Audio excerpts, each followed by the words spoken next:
Okay. We're now going to have a discussion among supervisors about what we heard last week at the public discussion about the rental ordinance. I think the plan is that we are going to, after this, any comments that we have will get incorporated into the ordinance, and I believe we will then send it to our attorney for final review before it comes back to the town board for a final vote. So that's the plan. Everyone was here in person or remotely for that meeting. Yes. And so I'm going to just go around the table and ask for comments that you have, and we will see if there's a consensus on, at least within the board, things that you think should be changed from what we were presented the other day. So who would like to start? Amy? Sure. I would like to go with Jim Peters' recommendation of eliminating all those second For multi-day rental? multi-date rental. Okay. Yeah, I think I agree with most of what Jim had in there. There was one thing in his recommendations, which I think was to eliminate high occupancy, new high occupancy from getting a daily rental or multi-day rental. Oh.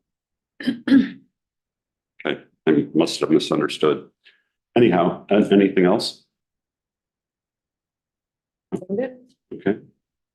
Sue?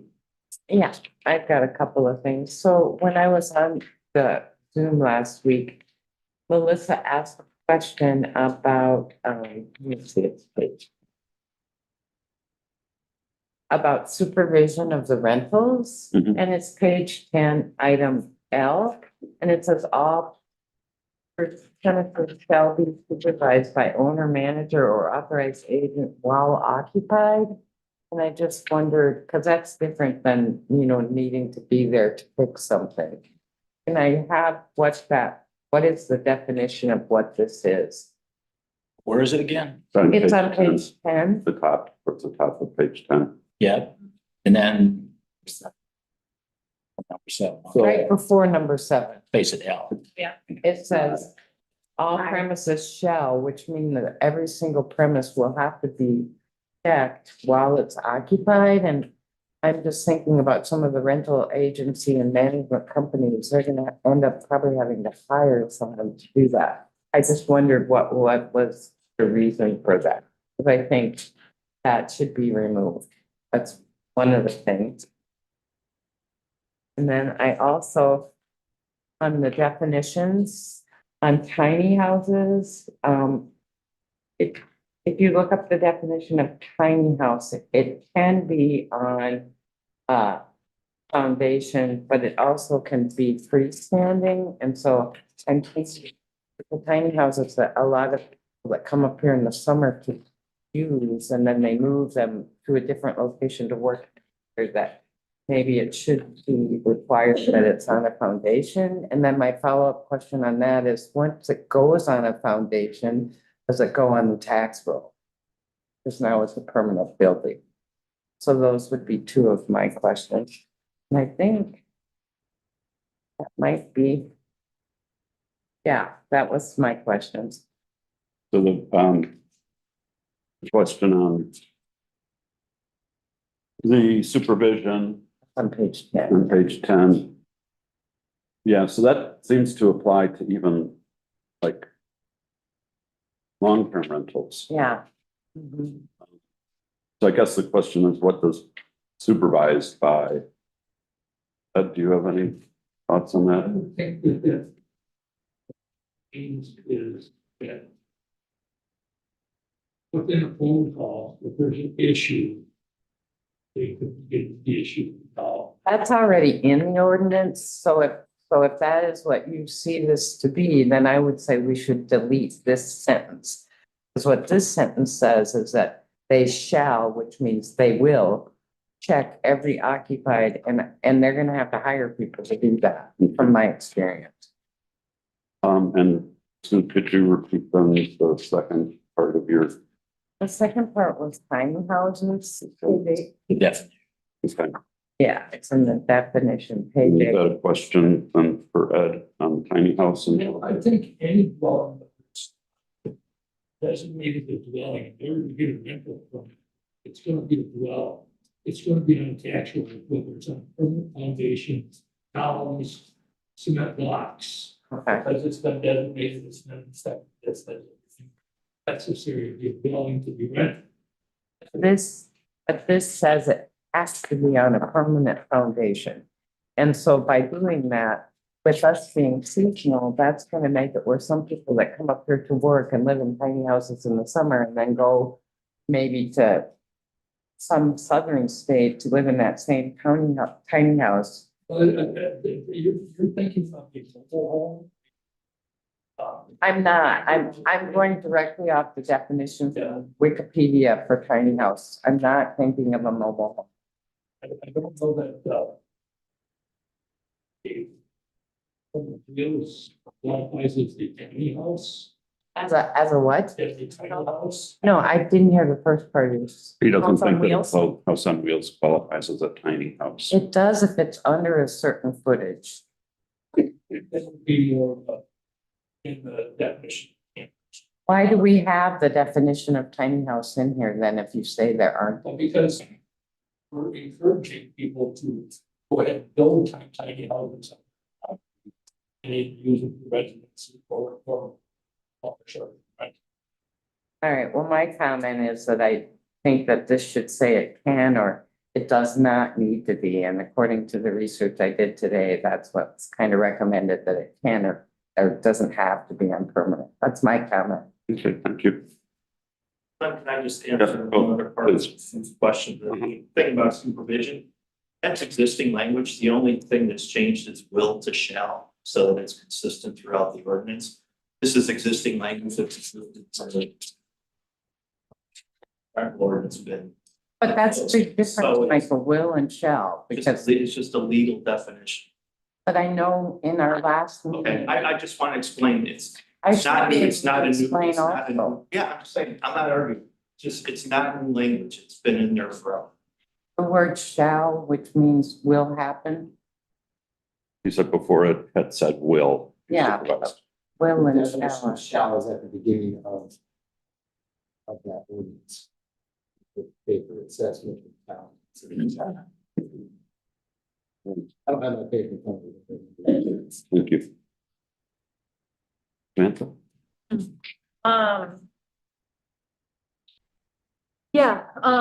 Clayton asked about the legacy to pass on to multiple generations.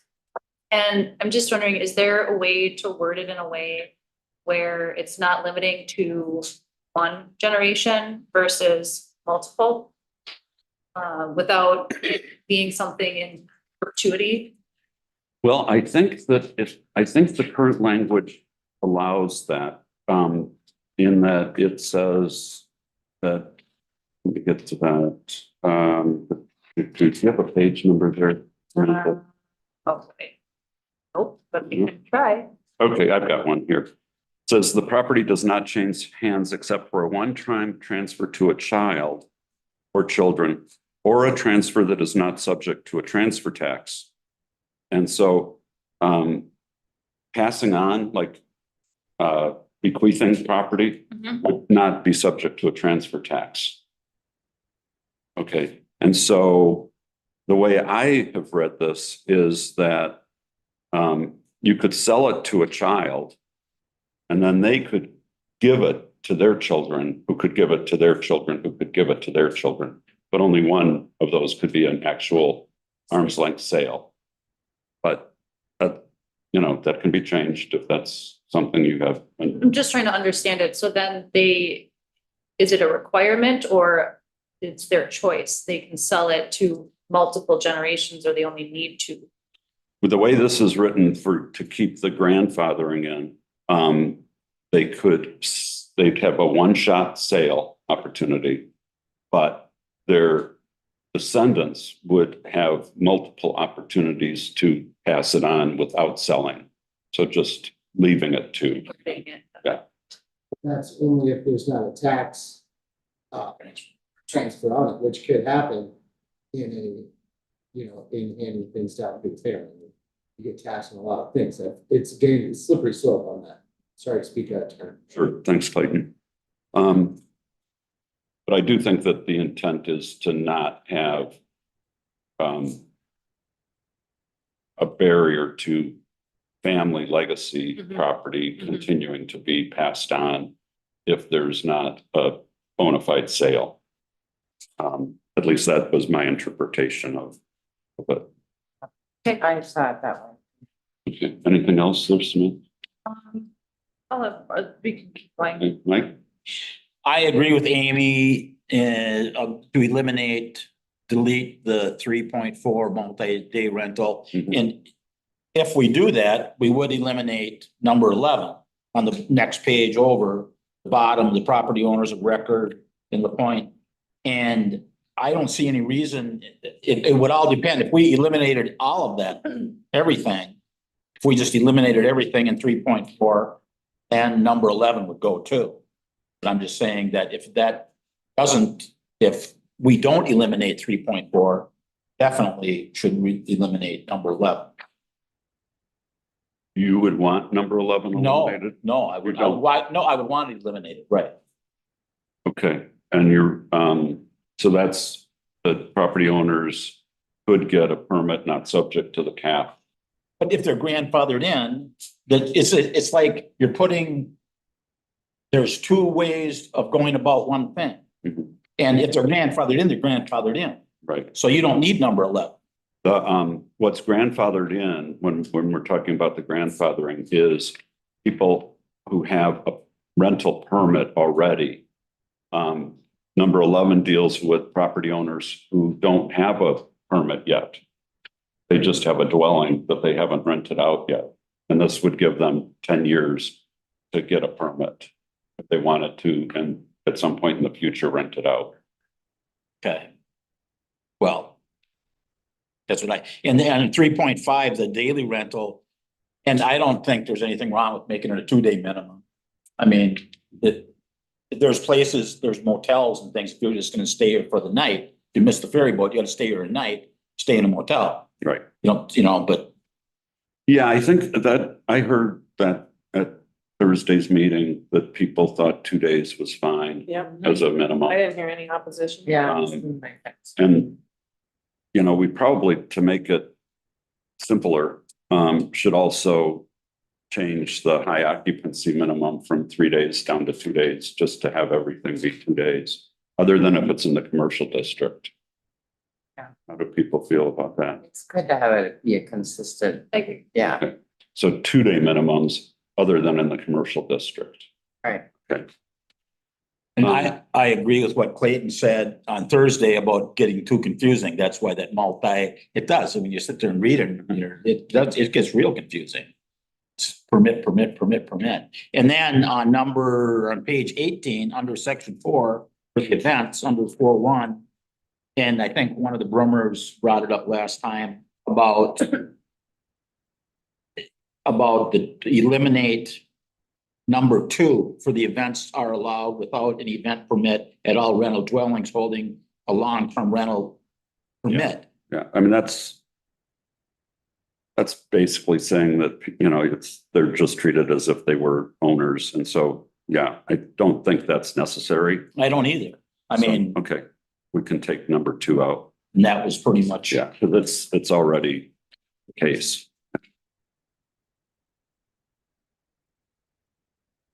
I'm sure there's more of it. Okay, well, anyone else? I actually do have one more. On page 22, 5.4 under violation. I have questions about. Because it's about B, where it says 3 or more legitimate calls. My first question is, will the owner be contacted immediately so that they can know that they've got that? I just think about if it's a long-term rental and there's a domestic violence or domestic abuse and the police are being called and they're called more than 3 times, and then we have this predator and the person that they're abusing being kicked out of their long-term rental, I'm just curious how that's gonna be enforced, and is 3 times enough? I mean, those are just some of the questions I had on that. Any comments, Ed, or? I guess I. In that lifelong things. It doesn't say that it doesn't.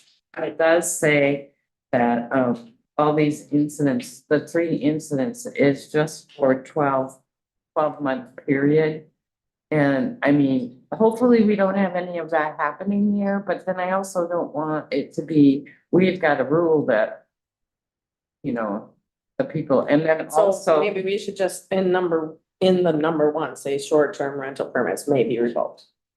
Short-term, yeah, not, just have short-term, right? In that daily- number 1. Daily and Or short. daily and short-term. yeah. And then also, I think that the owner should, if the person that's renting it is going to, lose the ability to rent, somehow they're gonna need to be contacted, I think, when when it gets close to 3 or whatever. That was my last. thing. Every single time. Yeah, every Yeah, single every. time. That was my last thing. Okay. Me, anything? Oh, I just wanted to ask if floating tanks could be added. Is that something that we're allowed to say As far as where, on the page 13? okay. All the notices that we're requiring houses to put. Oh, yeah, you brought this up before. Yeah, Right. Yeah, I think everyone thought that was a good thing. yeah. Thank you. Yep. Yeah, Another concern that Clayton brought up was the permit number and displaying it. I think if we could word it so that, existing, it's kind of like after the fact, after this goes, it's important to have your documents with information, but if you have materials that have been printed and, I think those are acceptable. Do you know what I mean? Like if someone were to report someone on something like that, because that's what it would be. It would be someone reporting that you're not including information, right? I think it's Be the only for issue. the zoning administrator to see Yeah, easier right. that people are online showing, like that, Yeah, tent village that was on Miller Farm Road. There were advertisements online that you could go rent a teepee. And there were, all these teepees that people were renting. And then we went, hey, wait, nobody has a permit for any of this. Yeah, And where are they going to the bathroom? Like, so I think it's more for him to be able to police it yep. than it is for people to tattle. I agree that it should exist. I Just totally, everybody that already Yeah, has it just- should be grandfathered out of that rule, to a certain extent, yeah. And then going except for new forward, publication. please put your information with this number going forward, kind of language. yeah, certainly I would think for any print publication, anything that's printed that they've got out there already. But online is pretty easy Mhm. to change and, update, yeah. Mhm. okay. So I used clarification, No, I but think that's, that's good. thank you. Okay, right? I just thought of another one that I think Paul brought up on Thursday was if you have good cell service, like they rent that place, right? Mhm. They get good cell service but you might not get good cell service after Black Shannon. So I don't know, I can't quote it or go to it right now, but that would just be common sense. You'd want, if somebody cut their leg or something like that, you Page want to be able to 13. call 911 but I do agree that if somebody's in town and they have good cell service or whatever, it's not mandatory that they have to have a landline. Well, how do we? I don't know. You're suggesting that be a requirement? Well, it is now. It's It not- says, It's not, We discussed it on Thursday. right, but it's not in the proposed ordinance right now. Well, then fine, leave it out. If you dial 911, your phone should grab any carrier anywhere and get you, you know. pretty much. Well, maybe it was Yeah, Mike you can Stark who make brought it. emergency calls without service. You can still get pinged So and reach a tower. Somebody brought it up on, Oh, Mike Stark. Mike Stark. Mike Stark might have. Yeah. Wanted it And- added, yep. Yeah. Well, he wanted it added that if it's, you know, that it's mandatory, you have a landline. Right. But like one, I think it was Paul Yeah. said that they have good cell service at their rental. So why should they pay for a Yeah. landline when it's not, you know, I understand that. this thing. And when Mike Stark was talking about it, he was talking about as it related to getting someone there in an hour. Right. Yeah, that was how he An was emergency. talking about. It's true. There's also internet calls, Sorry, say that, internet calls. if people know how to do that. Right. Okay, anybody else? Years. Yeah. Okay, I've got a couple, three things. I would like to look on page 20. Item 4. And get rid of, everything between violates and, so it would just be any person, firm, or corporation who violates any provision of this section may be found in violation of this ordinance. And not have, disobeys, omits, neglects, or refuses to comply with or resists the enforcement. So Yeah. delete those lines. Yeah, just delete all those words. Yeah. And then the other thing, I do agree with Clayton. I think the insurance thing may be a bit of an overreach. Looking at some of the other ordinances, in the area, they all do require, people to have insurance. And to prove that they have insurance, but not to have the town or the city listed as an additional insured. You know, unless our attorney tells us that I know we are trying to get any people that we issue permits to include that language. I just think in this case, it's, as long as they can prove to us that they have the insurance, I think the risk to the town, who also has insurance, is pretty slim. And just the effort that people would have to go through, the Yeah. paperwork effort everyone's gonna have to call their insurance agent and say, hey, I know it's probably not gonna cost, but it's gonna take time to do all that. So unless there's a exceptionally, strong reason, I'd like to see that taken out. Michael? Again, I will repeat to the town board, it's your decision, but our insurance carrier recommends that the town include that language. So it says that anytime we issue a license or a permit, we should make sure that the town is listed as an additional insured. And it's a 5-minute phone call to an insurance agent to issue a standard certificate of insurance. It's It minimal. does have a cost. I talked to my insurance agent, and it does have a cost for each time you want to do it. It is not a free thing and it costs time and it's unnecessary. I'm sorry, but it's an overreach. Okay, thank you, Michael. Board's feeling on this? Well, Clayton, I mean, some insurance companies might charge for it and some might not. I don't know. I never tried it, but not all insurance companies do the same thing. Have we ever had an issue where something has happened on a rental property and the town's been sued? I'd be interested in knowing that. Well, but like what Michael said about the insurance carrier recommends that we put this in there, there's a reason for it. They're not just putting it, they're not just saying that to, So it has happened somewhere. even Yeah. if It hasn't happened Somewhere. here. and there's a reason. I mean, it's I don't know. Yeah.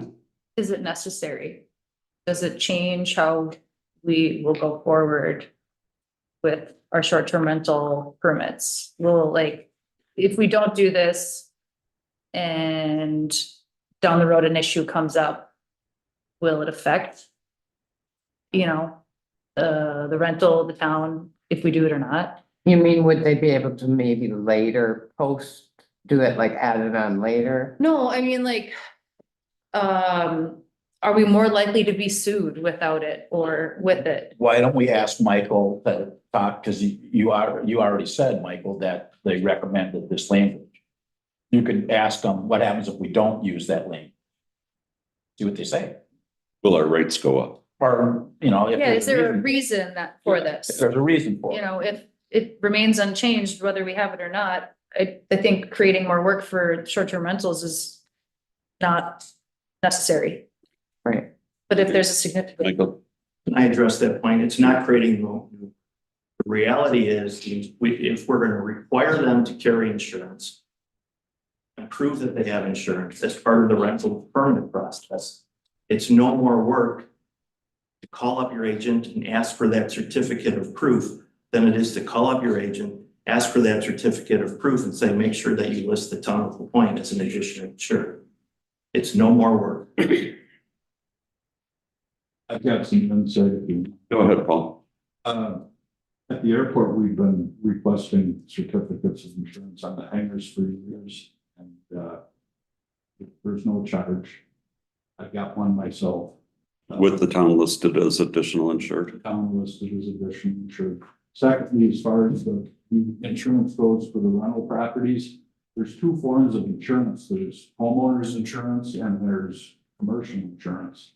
And rental properties require commercial insurance. Right. And by having a requirement that the certificate be issued is going to catch all the people that just have standard homeowners insurance. Right. That's where the issue lies. Is there a consensus from the board on this issue?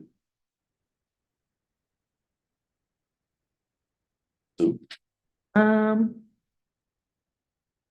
mean, I'm still kind of digesting it all, but. So are we requiring that they get commercial, or is that some, because They I, already have to. they already have to? Yeah. Okay, We're requiring that they list us, the town, on the policy. yeah, if there's no additional charge. I don't know, I'm struggling a little. Can I wait and listen to some other opinions? Or Amy? I'm fine keeping it in if our insurance company wants us to keep it. Sam? if it remains that it isn't an extra cost, like Paul's saying, you know, I do agree that if it's catching those commercial, that they're not, is that an issue?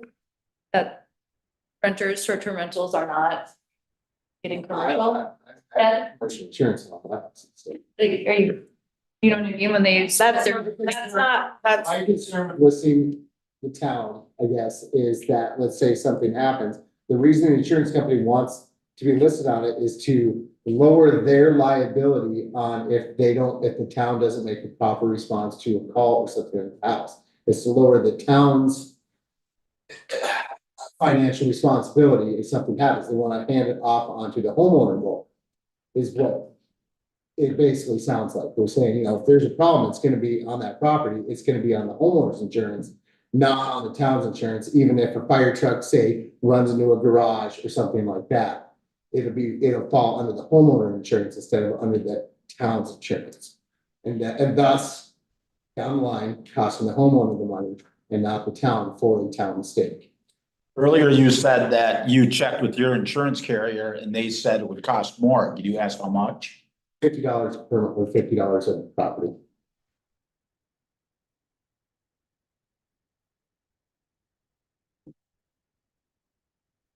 There's only, one insurance company that I can find that'll insure on an island. So there's two, you can get Integrity or Auto Owners, as far as I can tell. For what I'm doing, and they're both, I mean, my insurance, both ladies, or both properties, so. I don't know what I can do, my hands are tied. We have lots of owners and it doesn't cost us anymore. For your commercial, Your agent does it on an acorn form, not done by the company. Yeah, it's. Yeah. Yeah. It's no trust. well, I'd be happy, I mean, it doesn't matter if there's no cost initially, it's down the line, let's say there's an incident. Then your insurance rate goes up if the town hits your garage with fire truck, per se.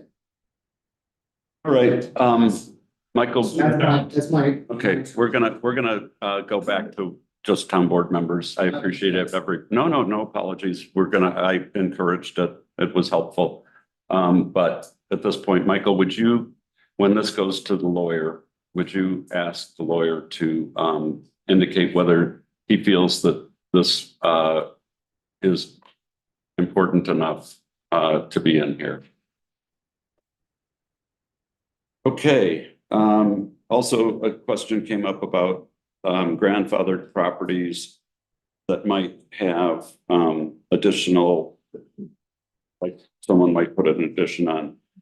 I think the intent of that was to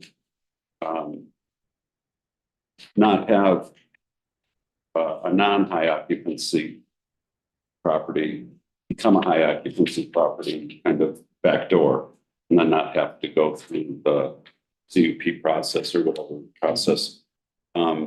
So if it's already a high occupancy property, a grandfathered high occupancy property, and they want to add another bedroom on, it seems to me that that should be okay. I mean, and not screw up their grandfathering. Yeah, Is that? yeah. Anybody else?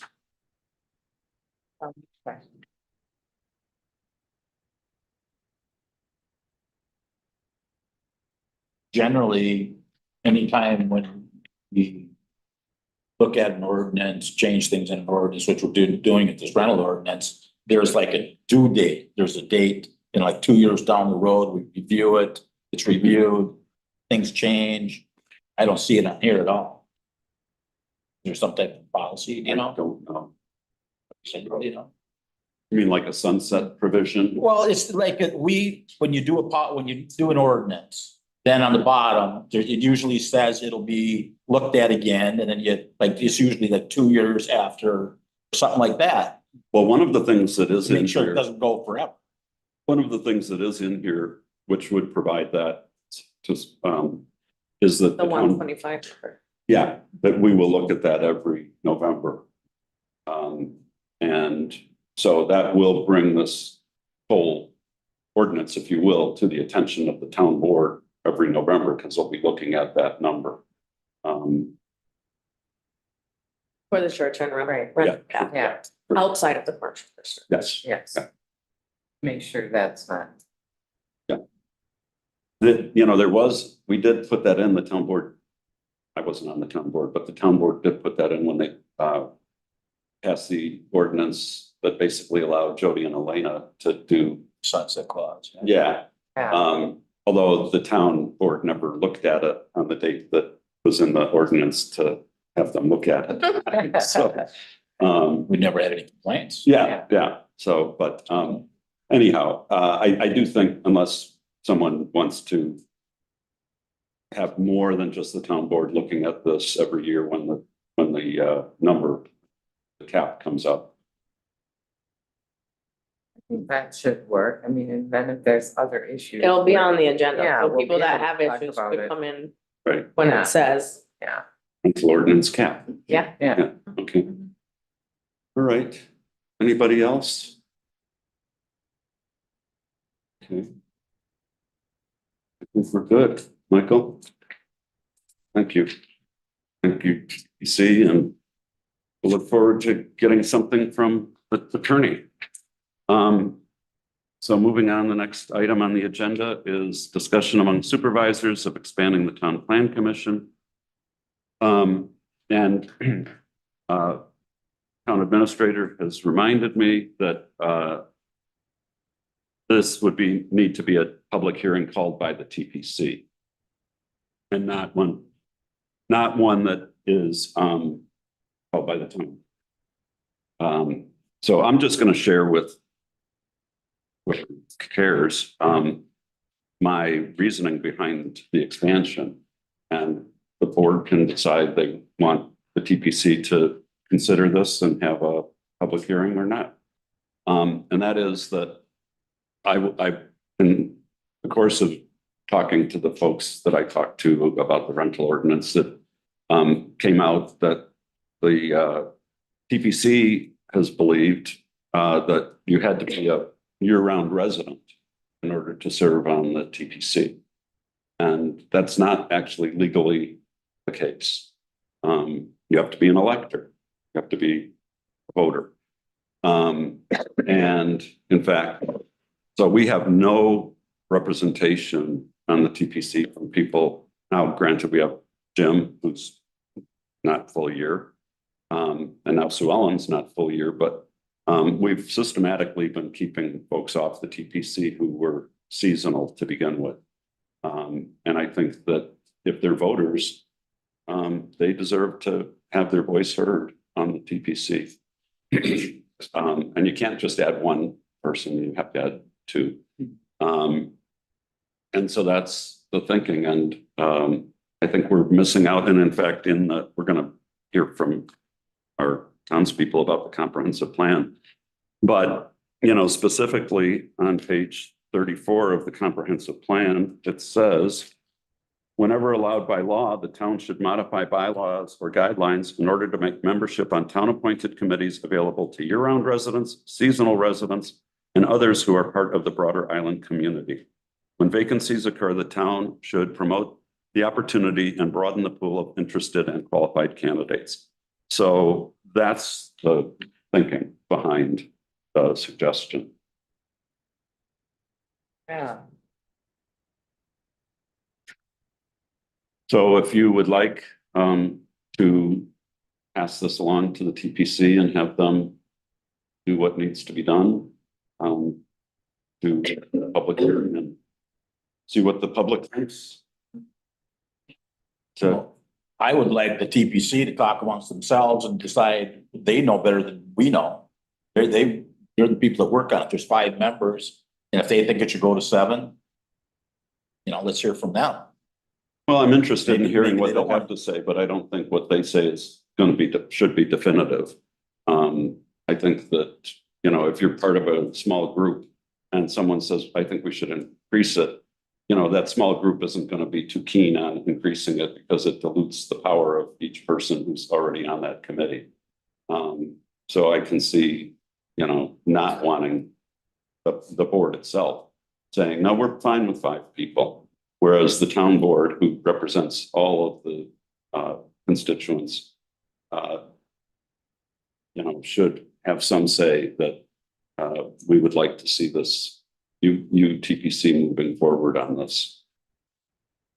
Well, we could just appoint seasonal people the next time the 5 come up instead of making it a larger number. We could do that too. That's right. Yeah, we could do that too. So, okay. At this point, I'm hearing that we're not too interested in change. Well, I think we should have seasonal people on, but I don't think we need to make it a bigger number because it is hard to find butts for seats up here. That is certainly true. Sam? I don't see the hurt in it going to a public hearing. Giving the public a comment on it and seeing if it's something there's interest for it, you know? I think it would be clear if there wasn't Interest in, filling those. Raising the number. Yeah, and yeah, I agree. Okay. So we will suggest to the TPC that they consider that. Right?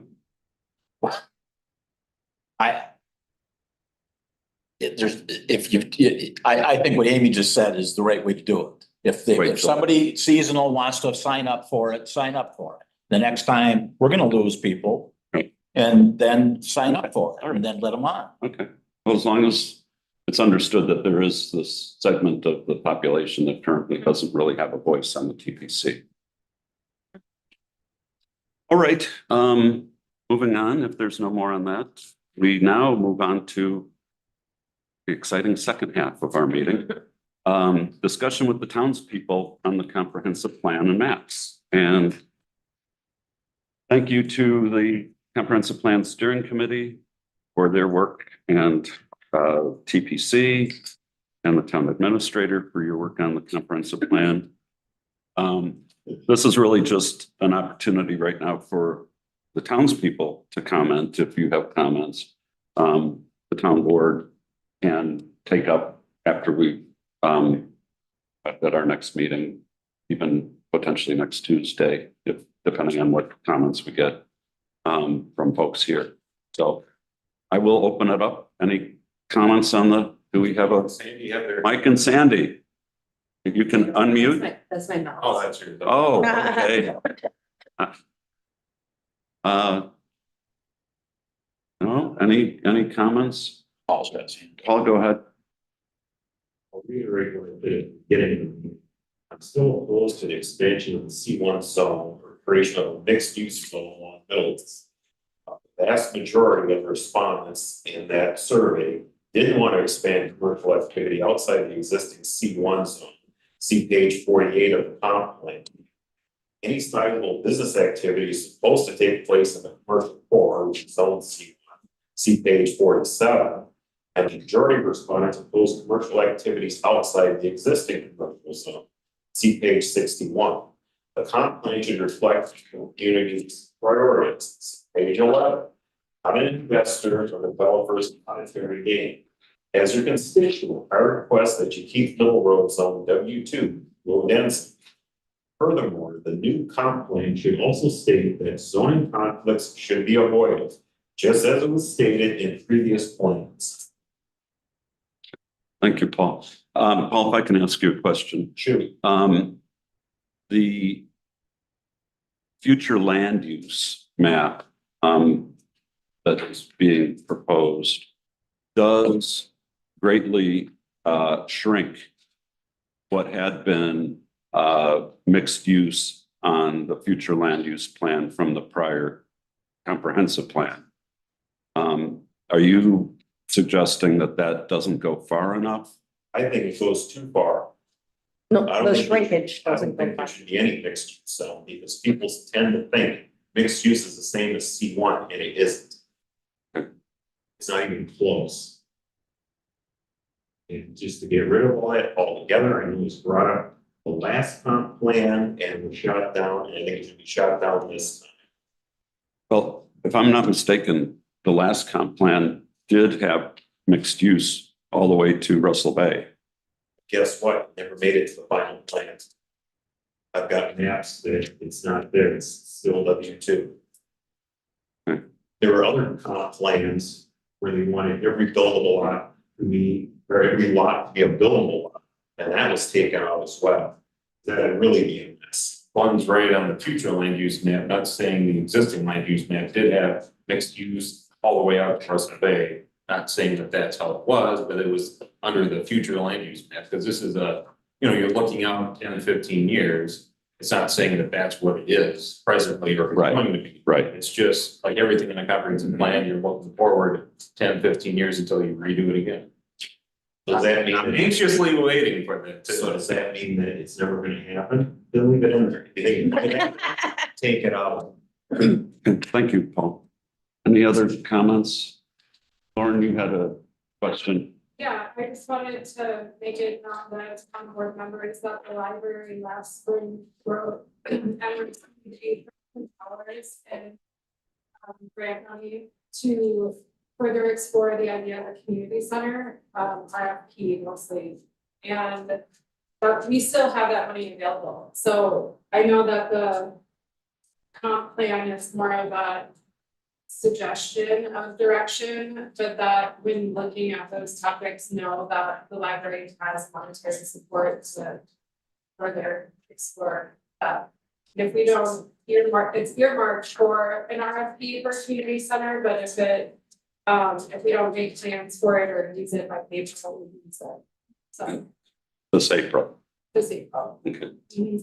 And so, I mean, it can take different, shapes, but when looking, once the plan is accepted or, whatever is gonna happen moving forward, that you consider maybe creating another committee to sort of carry that concept.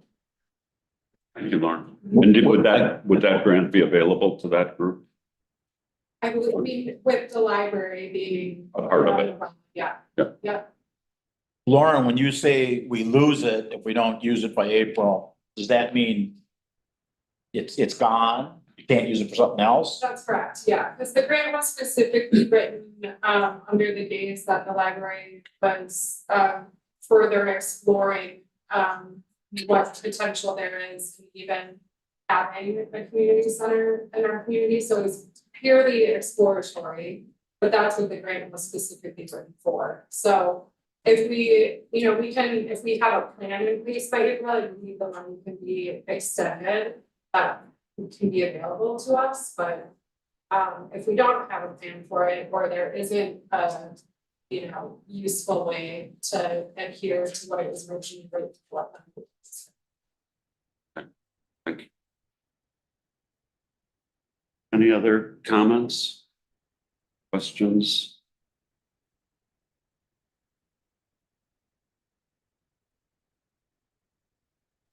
Okay, going once, going twice, yes. Okay, well, I think with that, you know, I think probably at our next meeting, the town board, we can put on the agenda to consider the adoption of this, and if we have any questions ourselves, we can at that time bring those up as well. But we will now move to item 5, public comment. Paul. You already answered the question, but it's written down, so I'm going to ask it anyway.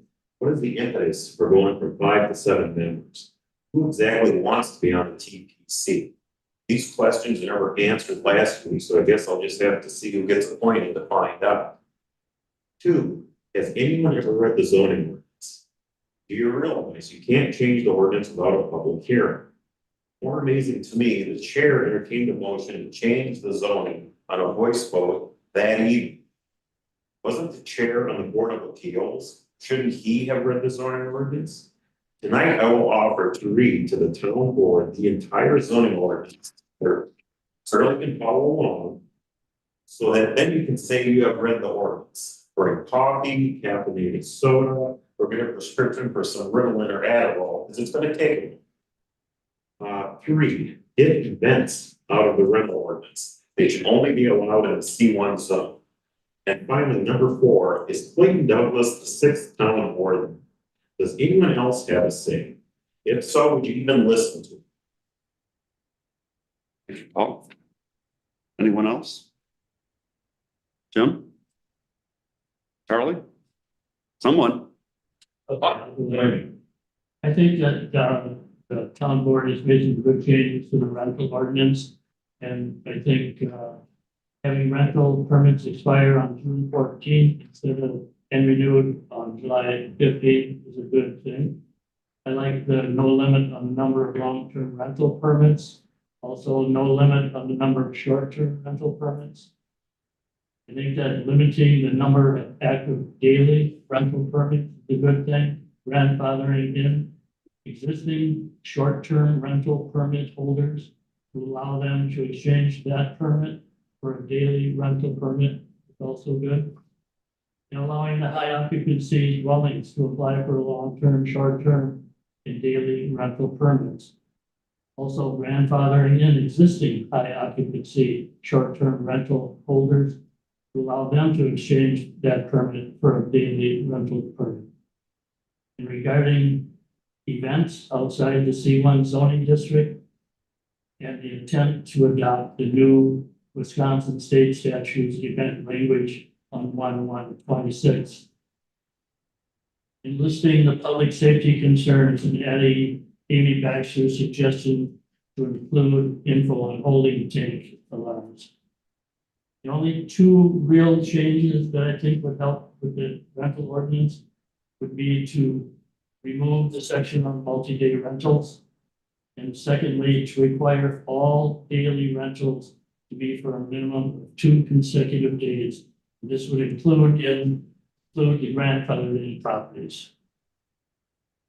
So I think it's a lot of what you've already discussed, but. And I think we are in agreement on your last 2 things also. Yep. If I'm not mistaken. Yeah. So, So I think you've done a good job. thank you. Not everyone thinks that, but, So with regard to the event part, Mhm. and brings back to Mike's question of when to revisit the ordinance, maybe it should be when the state law comes into effect. Hmm. So that gets 2 years. Yeah. knocked out in 2 years. When the law happens. Charlie? Just to clarify, on the long-term rentals, did you guys agree to take events out of any long-term rental, everywhere on the island? Is that how I understood it, or? We took out the language, or we suggesting taking out the language that allowed, because it's our understanding that people who have a long-term rental of, maybe a year, right? They pretty much have the same rights, or should have the same rights as the owner. So if the owner could have an event and they're a long-term renter, they should be able to have an event also, and that we don't need to specify in the ordinance, and if you will, advertise in the ordinance that they can.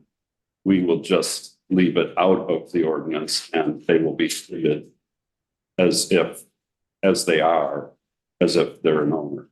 You're removing the language that was in there as you presented it last Thursday? Yes. Anybody else?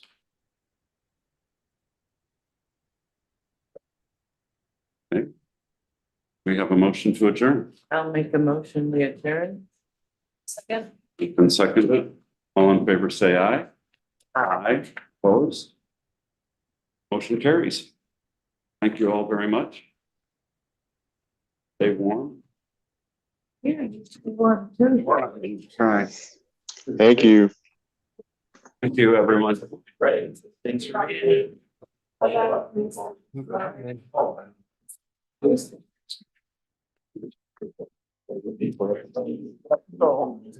like, do you get up and try to beat everybody out, or you just sit here and wait for everybody? That's probably, What? Everybody stands in that row and. it's got a strategy for how he leaves. Well, I mean, if you try to get out.